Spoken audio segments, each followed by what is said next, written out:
Bia në linjën perëndimore, kur edhe kryeministri shqiptar Edi Rama dele thot që pjesa më e madhe serbe janë proruse. Sigurisht, por Rama e thot këtë në mënyrë deklarative, siç bën çdo herë që pretendon që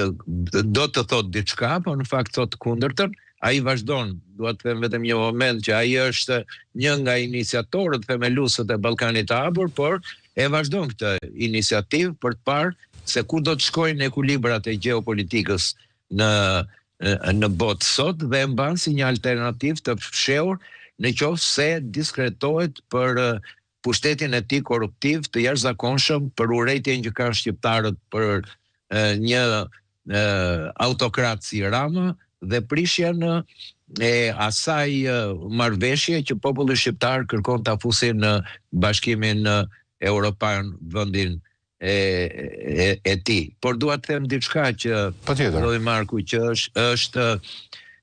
në këtë moment tepër të vështirë, Vučić kërkon që në radhë të parë ta minimizoj këtë lëvizje studentore, gjë që është e pamundur nga përmasat që po merr. Në radhë të dytë të gjejë një armik të jashtëm dhe duhet të themi që gjatë gjithë kësaj kohe është përpjekur duke e rritur retorikën e tij. Në fillim si ai ashtu edhe kryetaria e parlamentit Brnabić kanë thënë që bandat e Kurtit duke insinuar që gjithë kjo lëvizje studentore ishte e frymëzuar nga radikalët e Kosovës, shqiptarët e Kosovës, pastaj kërkoi që në para 2 ditësh tha që bandat dhe krimi i organizuar në Malin e Zi përpiqen që të bëjnë një gjakderdhje në Beograd, duke insinuar që janë veprimtari ndërkombëtare me qëllimin për të transferuar këtë gjë në të ardhmen, në qoftë se nuk bën të mundur që ndryshimi i qeverisë që ka dhënë dorëheqje me kryeministrin dhe disa ministra në 15 mars, pikërisht ditën e djeshme, për të bërë një zgjidhje më oportuniste dhe pragmatiste për të ulur tensionet, atëherë kërkon që ta kthej këtë konflikt në një përmas më ndërkombëtare, duke ngritur tonet nacionaliste dhe duke kthyer atë ndërgjegjen e vendit përpara një rreziku të jashtëm, sesa të një problemi jo vetëm social e politik që me drejtë studentët serbë